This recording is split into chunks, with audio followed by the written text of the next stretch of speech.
Ella fue la niña dorada del cine mexicano, la ingenua de mirada soñadora y corazón puro. Pero detrás de las cámaras, Alicia Bonet vivió una historia mucho más compleja. Después de años de silencio, Alicia finalmente se atreve a decir lo que nadie más se atrevió: la verdad detrás de su imagen perfecta. Un matrimonio turbulento marcado por una suegra dominante.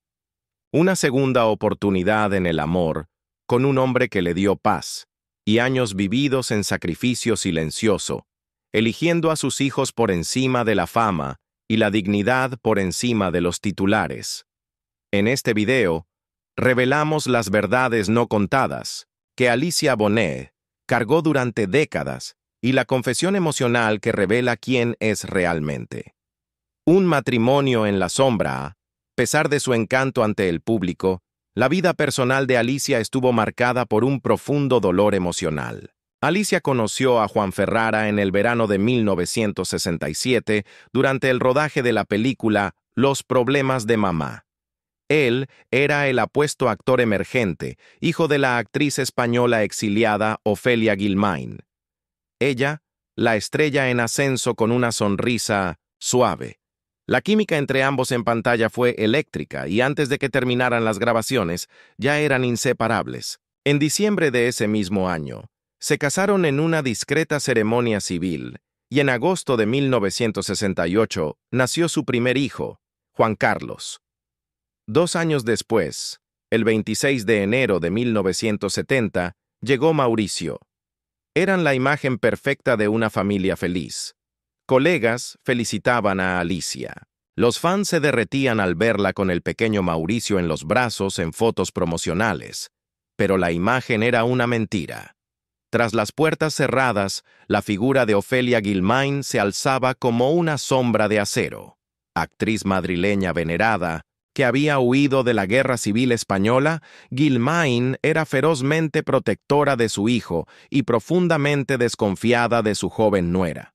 Vecinos susurraban que alguna vez empujó a Alicia contra una pared en un ataque de ira, acusándola entre dientes de deslealtad e ingratitud. Amigos de la familia intentaron intervenir, pero el poder de Guilmain en la industria los hacía temer.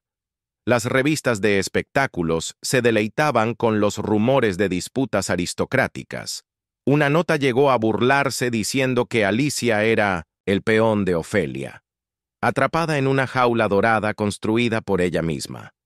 Alicia soportaba todo con una cortesía estoica, pero cada palabra hiriente y cada exigencia controladora dejaban pequeñas grietas en su espíritu. En los momentos privados lloraba por la vida tranquila que había imaginado, una existencia artística llena de curiosidad, risas y desayunos tibios los domingos. En su lugar, enfrentaba miradas frías y críticas susurradas por parte de la mujer que debía haber sido su aliada. La presión del matrimonio se dibujaba en el rostro de Alicia tan sutilmente como el maquillaje que usaba en sus películas. Y aún así, se aferraba a la esperanza, recordando lo radiante que fue la sonrisa de Juan cuando la vio por primera vez subida a una carroza en el set. Para el otoño de 1973, las grietas que corrían invisibles bajo la superficie pulida de la familia finalmente se abrieron. La pareja anunció su separación. Los medios la reportaron como diferencias irreconciliables. Alicia dejó el hogar de los Ferrara con sus 2 hijos y una cuenta bancaria modesta, sus sueños de una unión para toda la vida hechos añicos. Juan, por su parte, se refugió en el trabajo. Se entregó por completo a sus papeles protagónicos en telenovelas como Del altar a la tumba, Yesenia y El lugar que yo robé. Su popularidad se disparó en los años 70 y en el apogeo de su fama conoció a Elena Rojo durante una obra en Guadalajara. En 1976 se casó con Rojo en una lujosa ceremonia a la que asistió la élite del espectáculo. Permanecieron juntos durante 11 años, aunque nunca tuvieron los hijos que Alicia sí le dio. Rojo, profesional hasta la médula, se concentró en su carrera y en sus 3 hijos mayores de un matrimonio anterior. Juan y Elena se veían felices en las fotos. 2 estrellas brillantes lado a lado. pero detrás de escena, el corazón inquieto de Juan aún añoraba el calor que alguna vez sintió con Alicia. A mediados de los años 80, el matrimonio Ferrara Rojo comenzó a resquebrajarse. Era el año 1985 en Los Mochis, cuando la pareja llegó para presentar cena de matrimonios en el viejo Cine Mochis 75. Una periodista le pidió una entrevista a Juan. «Ve al hotel, allá te atiendo», respondió él con media sonrisa. Pero cuando la reportera llegó al lobby del Hotel Colinas una hora después y otra vez una hora más tarde, le dijeron que no estaba disponible. Cuando finalmente logró comunicarse, Juan murmuró: «Espera una hora», culpando a un compromiso nocturno. Admitió que se encontraba en plena intimidad con Elena. «No te preocupes, así es esto». Se encogió de hombros, como si el inconveniente fuera parte de la rutina. Poco después, comenzaron los rumores de que Juan se había enamorado de una joven locutora de radio llamada Verónica Ruiz. Se conocieron en Los Mochis, y aunque ella rechazó su primera invitación a almorzar, él insistió. 9 llamadas en 5 días hasta que el padre de Verónica contestó. Cuando Juan dijo: «¿Puedo hablar con Verónica?», el padre respondió incrédulo: «Si usted es el actor Juan Ferrara, yo soy John Travolta».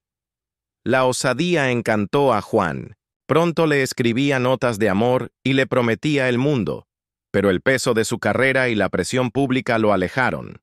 Verónica terminó casándose con un beisbolista local y regresó a su estación en su ciudad natal.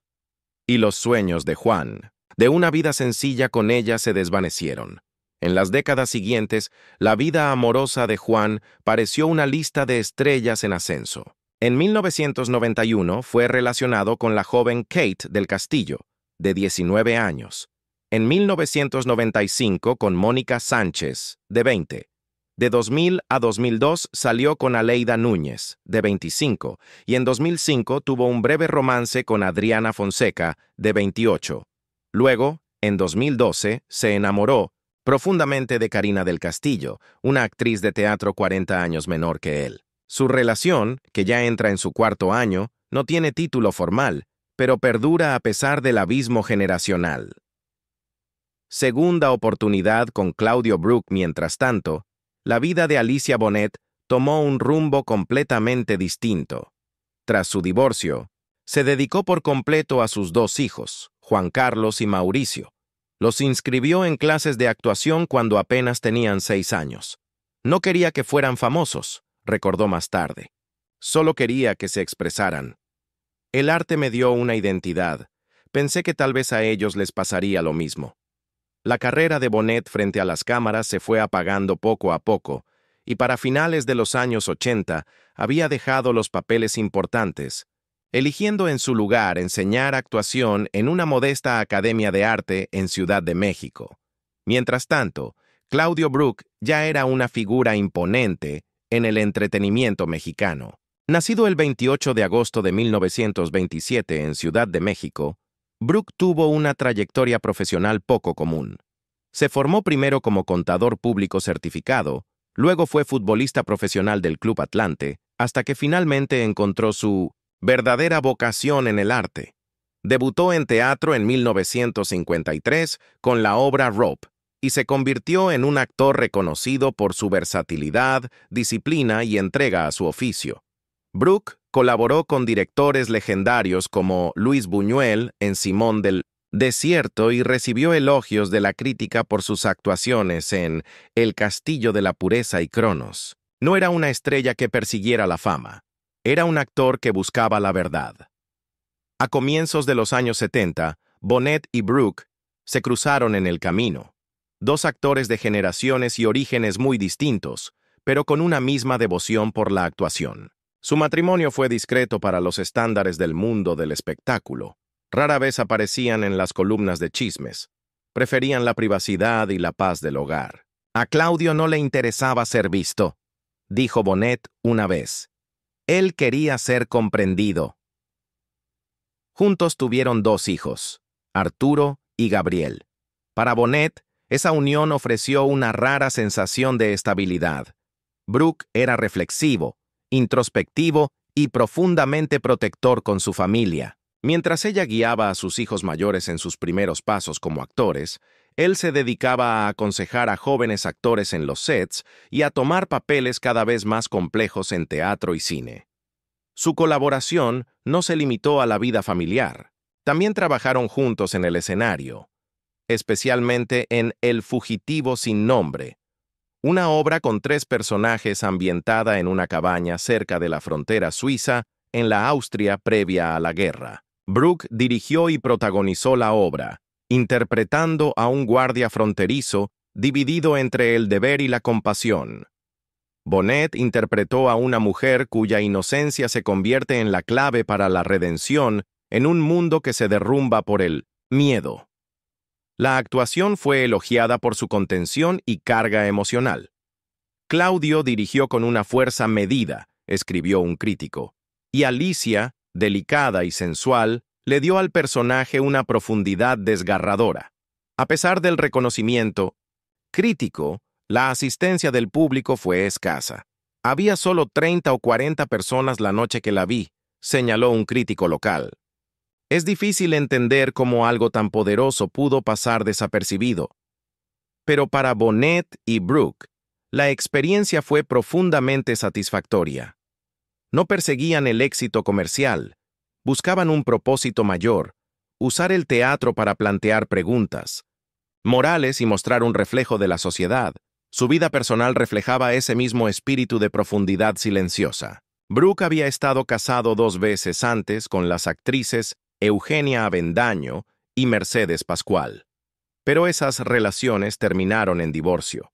Con Bonnet fue diferente. No había pretensiones.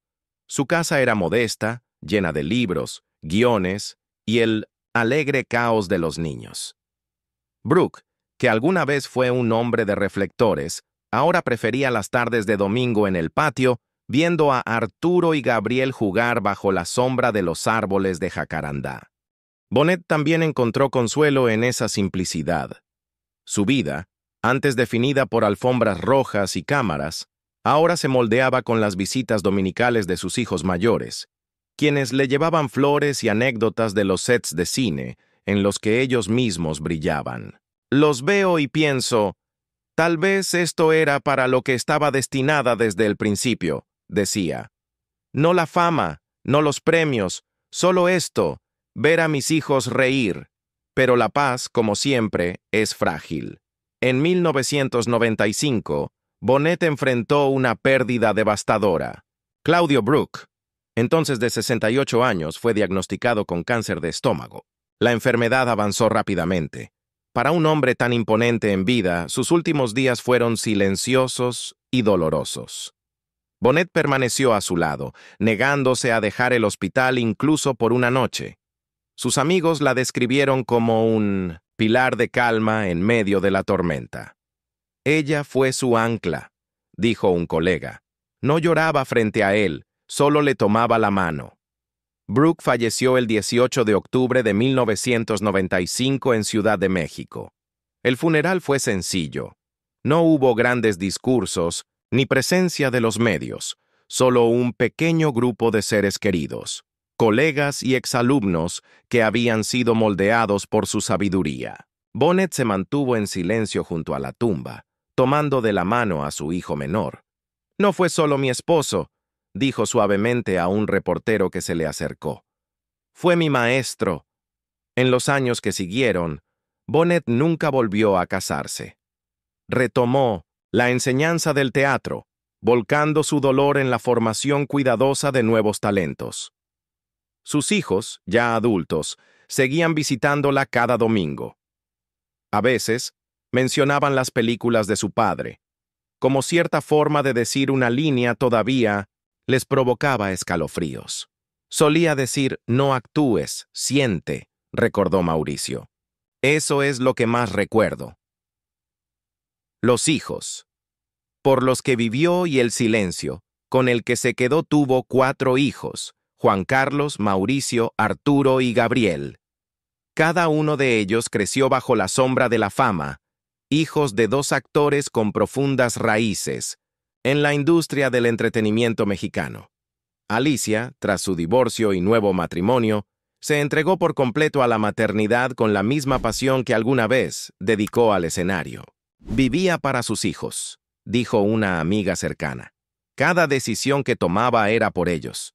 Su primogénito, Juan Carlos Bonet, nacido el 28 de agosto de 1968, se convirtió en un rostro conocido a principios de los años 90, ganándose la admiración del público por su actuación en Teresa. Su personaje de intensidad melancólica conquistó corazones en todo el país, y los críticos señalaban lo natural que le resultaba cargar con papeles cargados de emoción. Tenía esa cualidad de tormenta. Silenciosa, dijo una vez un director. Podías ver el dolor y el amor en sus ojos al mismo tiempo. Mauricio Bonet, nacido el 26 de enero de 1970, también dejó su huella, aunque de una manera distinta. Su trabajo en la producción de 1992 Cenizas y Diamantes destacó por una voz descrita como cálida y penetrante, un tenor capaz de tocar el alma del oyente. Pero más allá de su voz, era su ternura y sensibilidad dentro y fuera del escenario lo que lo hacía querido entre sus compañeros. Él, al igual que Juan Carlos, mantenía una relación muy cercana con su madre. Todos los domingos, sin excepción, los hermanos visitaban su modesta casa en la Ciudad de México con los brazos llenos de flores. Alicia se sentaba en el patio, observándolos conversar y reír. Su risa, dijo alguna vez en voz baja, era como campanillas de viento, frágil y fugaz. Pero sus mayores alegrías también fueron el origen de su más profundo dolor. En 2004, la tragedia golpeó con una crueldad insoportable. Gabriel Brook, su hijo menor con Claudio, se quitó la vida a los 29 años. Saltó desde el cuarto piso del edificio donde vivía. No hubo señales ni cartas, solo un silencio devastador que siguió a la caída. La noticia rompió el ritmo tranquilo de los días de Alicia. Sus amigos aseguran que nunca se recuperó. Dejó todo, contó una alumna de su academia de actuación. Un día nos estaba enseñando cómo decir un monólogo y al siguiente ya no volvió. Aunque Alicia nunca habló públicamente del suicidio de Gabriel, los más cercanos creen que fue el golpe final. Después de la muerte de Claudio se volvió más reservada, dijo un conocido de la familia. Pero después de Gabriel simplemente desapareció. Arturo, su otro hijo con Claudio, se mantuvo alejado del ojo público y poco se sabe sobre su vida adulta. Alicia, quien fue una presencia vibrante en el cine y la televisión, pareció desvanecerse del mundo. Su carrera, que ya se había desacelerado en los años 90, se detuvo por completo. Los estudiantes, que alguna vez la vieron como un pilar de fortaleza, ahora solo susurraban sobre su dolor en voz baja. Lo peor, dijo una ex colega, es que ni siquiera intentaba mostrarse fuerte. Se permitió llorar, y eso requiere otro tipo de valentía.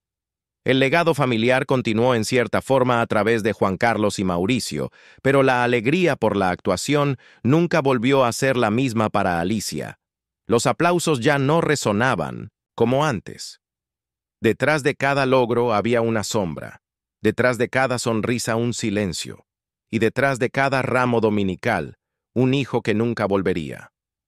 Una llama callada en la época dorada del cine mexicano.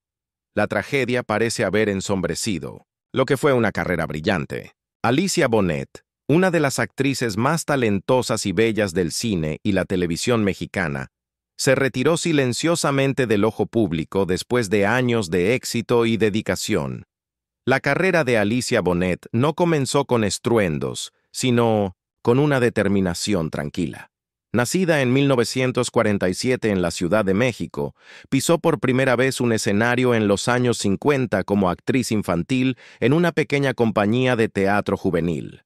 Lo que empezó como actuaciones inocentes en escenarios modestos evolucionó hacia una de las trayectorias más emblemáticas del cine y la televisión mexicana. Un recorrido que abarcó décadas, tocó millones de corazones y finalmente se desvaneció en el silencio tras una tragedia personal.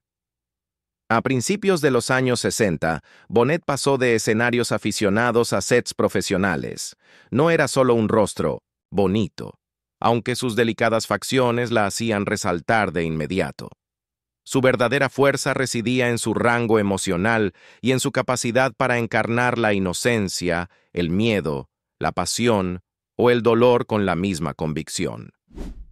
Había algo inquietante en ella, comentó una vez un director. No solo veías a Alicia, la sentías. Su gran oportunidad en el cine llegó con la película Guadalajara en verano, donde su presencia era fresca y luminosa. A partir de ahí se convirtió en una figura habitual en las películas que marcaron los últimos años de la época dorada. Se movía con facilidad entre géneros, drama, comedia, incluso terror. En Despedida de soltera y El escapulario, mostró no solo su belleza, sino también su talento para sostener papeles emocionalmente complejos. Pero la película que la inmortalizó en la cultura popular mexicana fue Hasta el viento tiene miedo, dirigida por Carlos Enrique Taboada. Esta cinta de culto contaba la escalofriante historia de Claudia, una estudiante de internado atormentada por visiones y voces, atrapada en un ciclo de miedo y misterio. La interpretación de Bonet fue silenciosa, interna y profundamente perturbadora. Su habilidad para expresar terror sin necesidad de gritar, para transmitir paranoia con una sola mirada, hizo que su actuación fuera inolvidable. Incluso hoy, la película es citada como uno de los clásicos más icónicos del cine de terror mexicano. Ella no actuaba como si tuviera miedo. Tenía miedo, dijo Taboada en una rara entrevista. Por eso el público le creyó.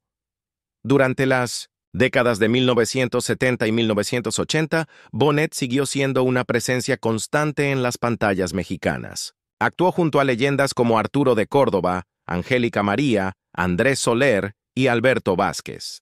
No eran simples colaboraciones, eran momentos en los que Alicia se mantenía firme junto a gigantes de la industria. Su química con sus compañeros nunca se sentía forzada. Al contrario, a menudo sostenía sus escenas con su naturalidad. La televisión no tardó en llegar. Su transición a las telenovelas fue fluida, en parte gracias a la reputación que ya tenía en el cine. Protagonizó Viviana a flor de piel. El amor no es como lo pintan y se busca un hombre. Estos melodramas la llevaron directamente a los hogares de todo el país, donde el público volvió a enamorarse de ella. En la televisión encontró el espacio para desarrollar personajes durante semanas o meses, algo que parecía disfrutar profundamente. En el cine capturas un momento, dijo una vez, pero en la televisión vives con el personaje, creces con ella.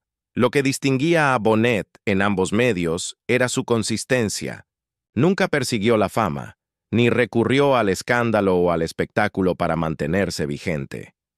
Los críticos la admiraban por su disciplina, por su negativa a sobreactuar y por su habilidad para escuchar en escena, algo que pocos actores dominan de verdad. Sus actuaciones estaban marcadas tanto por el silencio como por el diálogo. Sabía cuándo hacer una pausa, cuándo hablar con los ojos y cuándo dejar respirar el momento. Su versatilidad también le permitió evitar ser encasillada. Mientras muchas actrices quedaban atrapadas en roles de damiselas o villanas, Bonet pasó de ser colegialas aterradas a madres complejas, de protagonistas románticas a figuras quebradas por el dolor. Actuó en más de 30 películas, abarcando casi todos los géneros imaginables. Era el tipo de actriz que hacía que todos los demás fuéramos mejores, recordó un antiguo compañero de reparto. No robaba escenas, las enriquecía. A pesar de su éxito, Bonet nunca pareció seducida por la celebridad. Mantuvo un perfil público discreto y vivió una vida alejada del brillo de las alfombras rojas y las columnas de chismes. Sus colegas la describen como humilde, introspectiva y profundamente comprometida con su oficio. Continuó trabajando hasta los años 90 e incluso tuvo apariciones televisivas hasta principios de los 2000, siendo la última en 2010 y luego en 2004. Tan silenciosamente como había llegado, Alicia Bonet desapareció del ojo público tras el suicidio de su hijo menor, Gabriel. En los años siguientes, Bonet dio declaraciones, no ofreció entrevistas y rechazó todas las ofertas para regresar a la actuación. Ya había dado todo. Su ausencia se convirtió en parte de su leyenda, una actriz que alguna vez encarnó el alma cinematográfica de México, ahora solo un recuerdo visto en viejos carretes de película y repeticiones. Hoy, Alicia Bonet es recordada como una de las actrices más sensibles y auténticas de su generación. Su trabajo sigue influyendo en intérpretes jóvenes, especialmente mujeres que ven en ella un ejemplo de elegancia, resistencia y fuerza sin excesos. De todos los personajes que interpretó, de todas las vidas que encarnó, quizás el más poderoso fue Alicia misma, una mujer de intensidad silenciosa que dejó un legado no de glamour, sino de verdad. Nunca gritó para llamar la atención, escribió un crítico. Susurró y todo el país la escuchó. A sus 78 años, Alicia Bonet finalmente ha abierto su corazón y es algo que muchos de nosotros intuimos desde hace tiempo, que detrás de su sonrisa serena y su presencia elegante había un dolor que nunca compartió del todo. Hasta ahora, su historia no es solo fama o cine, es sobre el amor, la pérdida y cómo la vida a veces nos aleja de lo que más amábamos.